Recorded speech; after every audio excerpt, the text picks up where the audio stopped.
কি ব্যাপার? তোমাকে আমি কতগুলো ডাক দিলাম, তুমি কি শুনতে পাও না নাকি? না ভাবি, শুনছি তো। আমি ভাবলাম ভাই হয়তো ভিতরের রুমে, তাই ভাইয়ের সাথে দেখা করার জন্য সরাসরি ভিতরে চলে আসলাম। তুমি তো আমাকে বলার সুযোগই দিলা না। তোমার ভাইয়া বাসায় নেই। ভাইয়া বাসায় নাই? কিন্তু ভাইয়া তো আজকে সকালে আমাকে ফোন দিয়ে বাসায় আসতে বললো। তোমার ভাইয়ের কি কোনো কিছু মনে থাকে নাকি? হয়তো বা তোমাকে আসতে বলছে, এর মধ্যে ভুলে গেছে। ভাইয়া আমাকে বাসায় আসতে বলে নিজেই ভুলে গেল। তাহলে ভাবে আমি এখন কি করব? কি আর করবা? শহরে আসছো কখন? ভাবি এইমাত্র শহরে আসছি, এসে আপনাদের বাসায় আসলাম। ও আচ্ছা, এখনো কিন্তু গ্রামে ফিরে যাবার গাড়ি পাওয়া যাবে। বেশি রাত করে ফেললে কিন্তু বাস পাবা না। ভাবি এখনই তো আসলাম, এখনই ফিরে যাব? তো যাবা না? গ্রামে আব্বা আম্মাকে দেখাশোনা করবে কে? তুমি যে ঢাকায় চলে আসছো, তাদের তো বাজার ঘাট বন্ধ। ও, তুমি আব্বা আমার বাজার নিয়ে চিন্তা করতেছো? আগামী 2 দিন বাজার নিয়ে কোনো সমস্যা হবে না। ভাইয়া তো বললো 2 দিন বাসায় থাকতে হবে কোনো একটা কাজে, এই জন্যই তো সব বাজার করে দিয়ে আসছি। আমি তো তোমাকে বললাম যে তোমার ভাইয়ার কোনো কিছু মনে থাকে না। হয়তো বা বলছে, আবার ভুলেও গেছে। ঠিক আছে ভাবি, তাহলে আমি চলে যাইতেছি। ও ভাবি, ভাইকে একটা ফোন দাও, আমি কথা বলে যাই। তোমার ভাইয়ার সাথে কথা বলবা? হ্যাঁ ভাবি, আমার কাছে তো ফোন নাই। গতকালকে রাত্রে আব্বার ফোন দিয়ে ভাইয়ের সাথে কথা বলছিলাম, ভাই আসতে বলছে। এখন আসার পরে ভাইয়ের সাথে কথা না বলে যদি চলে যাই, ভাইয়া কি মনে করবে? রাগও করতে পারে। ভাইয়াকে একটু বলে যাই, তুমি ভাইয়াকে একটু ফোন করো। আমার ফোনে তো চার্জ নাই। তুমি যাও, তোমার ভাইয়া বাসায় আসলে তোমার কথা বলবো নি। ভাবি চার্জে দিয়েও তো কথা বলা যায়। চার্জে থাকুক, আমি একটু ভাইয়ের সাথে কথা বলি, অন্তত আমি বইলা যাই। তা না হলে ভাইয়া মন খারাপ করবে। তোমাকে বলছি না যে তোমার ভাইয়া মন খারাপ করবে না। আর 2 দিন পর পর আমাদের বাসায় তোমাদের এত কি? গ্রামে থেকে তোমার আব্বা চিকিৎসা করাতে শহরে আসে, এসে আমাদের বাসায় ওঠে, আর যাবার কোনো নাম নাই। এখন তুমিও 2 দিন পর পর আমাদের বাসায় আসো। কি কাজ নিয়ে আসো সেটা তোমরাই ভালো জানো। ভাবি আমি 2 দিন পর পর তোমাদের বাসায় আসি। 2 দিন পর পর না আসলেও মাসে অন্তত 2 বার আসো। আমি শেষ তোমাদের বাসায় আসছিলাম গত শীতে, প্রায় 10 মাস পরে আমি তোমাদের বাসায় আসলাম। তেমন কোনো প্রয়োজন না হলে আমি তো তোমাদের বাসায় আসি না। আর ভাই তো ফোন করে বললো তোমাদের বাসায় আসার জন্য, এই জন্যই তো আমি আসলাম। আমাকে দেখে যে তুমি মন খারাপ করবা সেটা জানলে আমি আসতাম না। এরপরে যখন আমি আসবো বাইরেই বসবো, বাইরে ভাইয়ের সাথে দেখা করব। সেটা করলেই তো ভালো হতো। বাসায় এসে সব কথা বলার কোনো দরকার আছে? না ভাবি, ঠিক আছে, আমি চলে যাইতেছি। কি ব্যাপার, কি হয়েছে এখানে?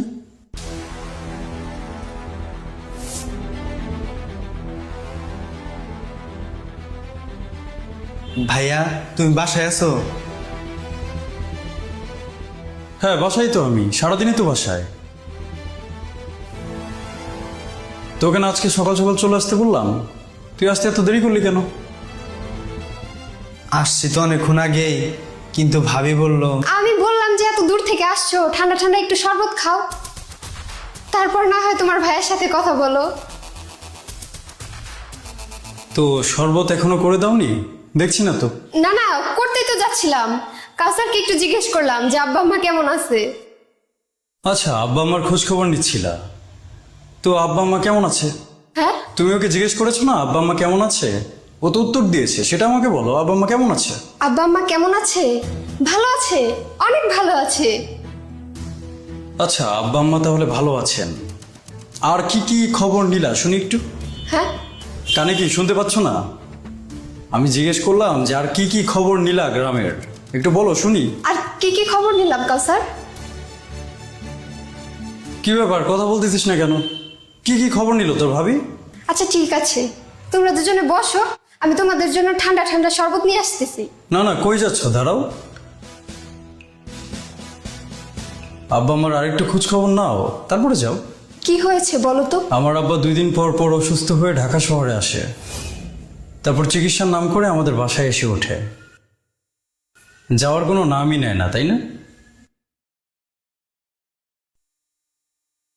কি ব্যাপার, কথা বলতেছো না কেন? তুমি আমাদের সব কথা শুনে ফেলছো।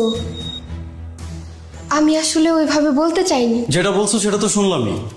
কাউসার আসছে একটু আগে, ওকে তুমি বলতেছো আজকের মধ্যেই গ্রামে ফিরে যেতে, আর বেশি দেরি করে ফেললে নাকি রাতে ফেরার বাস পাবে না।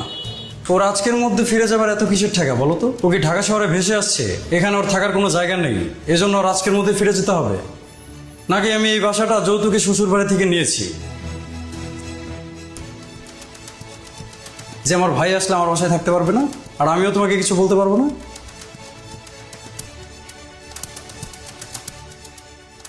এটা আমার উপার্জিত কষ্টের টাকায় তৈরি করা বাসা।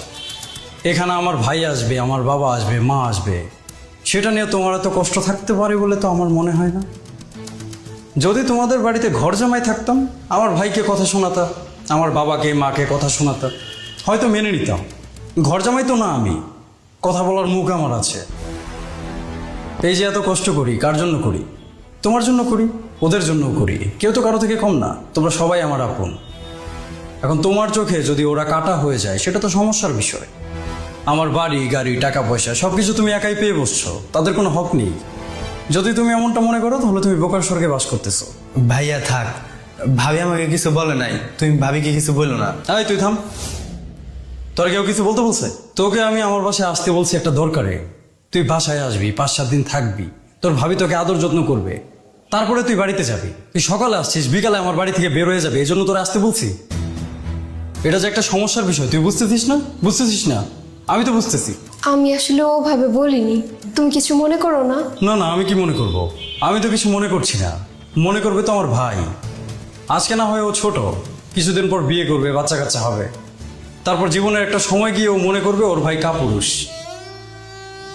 ওর ভাই প্রতিবাদ করতে জানে না, কিছু বলতে জানে না। নিজের ছোট ভাইয়ের চোখে এত ছোট হওয়ার মতো সাহস আমার নেই। তোমার এসব বেয়াদবিকে আমি যদি আজকে প্রশ্রয় দিই, ভবিষ্যতে আমার ভাই আমাকে কাপুরুষ মনে করবে, সেটাই স্বাভাবিক। কিন্তু আমি তো কাপুরুষ না, আমি তো তোমার এসব বেয়াদবিকে প্রশ্রয় মোটেও দিব না। আমার ছোট ভাই আমার বাসায় আসছে, ও আমার বাসায় থাকবে। আর আব্বা আম্মাকে কালকে যে আমি নিয়ে আসবো গ্রামে থেকে, যদি নাও আসতে চাই জোর করে নিয়ে আসবো। আব্বা আম্মার তো আবার স্বভাবটা ভালো না, তারা আবার গ্রাম থেকে আসতে চায় না। এই সুযোগটাই আবার তুমি পেয়ে বসছো, সব কিছু তোমার একার হয়ে গেছে।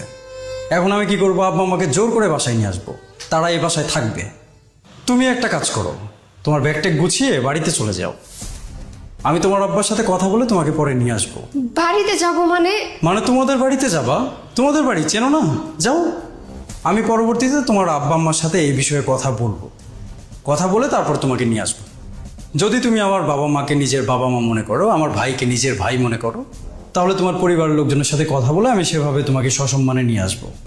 আর যদি সেটা না মনে করতে পারো, সেটারও একটা ফয়সালা আছে, মুরব্বীরা আছেন, মুরব্বীরাই সেটা করবেন। আমি আসলে বুঝতে পারিনি। না, বোঝো নাই সেটা তো কোনো কথা হতে পারে না। তুমি তো আর ছোট বাচ্চা না, বোঝার মতো যথেষ্ট বয়স তোমার হয়েছে। আর তুমি না বুঝলেও আমি অনেক কিছুই বুঝতে পারছি। তোমার যে ধরনের কথাবার্তা, যে ধরনের আচার আচরণ, আমার সন্তান বড় হয়ে যদি দেখে তার মায়ের মুখের ভাষা এমন, আচার আচরণ এমন, সেটা তার জন্য মোটেও ভালো হবে না। সে এমনটা শিখতেও পারে। আমার সন্তানের জন্য একজন ভালো মা দরকার, আর আমার জন্য একজন ভালো স্ত্রীর। যদি তুমি নিজেকে শুধরাতে পারো, তাহলে তুমি আমার বাসায় আসবা। আর না শুধরাতে পারলে আসার কোনো দরকার নেই, কারণ এখানে তোমার উপর কোনো ধরনের জুলুম চাপিয়ে দেওয়া হচ্ছে না। শুধুমাত্র তাদের প্রাপ্যটা তোমাকে তাদের দিতে হবে, এতটুকুই তোমার কাছে আমার চাওয়া। এখন তুমি যাও, ব্যাগ গোছাও, তোমাদের বাড়িতে যাবো। কি হলো, শুনতে পাওনি? তুমি এই মুহূর্তে আমার চোখের সামনে থেকে যাও, ব্যাগ ট্যাগ গোছাও, তারপর বেরিয়ে যাও। থাক ভাইয়া, তুমি ভাবিকে আর কিছু বলো না। তাই তুই চুপ থাক, একটা থাপ্পড় দিয়ে দাঁত ফালাই দিব, মাথা পড়েছিস না? অনেক বুঝিস। যাও, তুমি যাও। তুমি আবার দাঁড়িয়ে আছো কেন? যাও।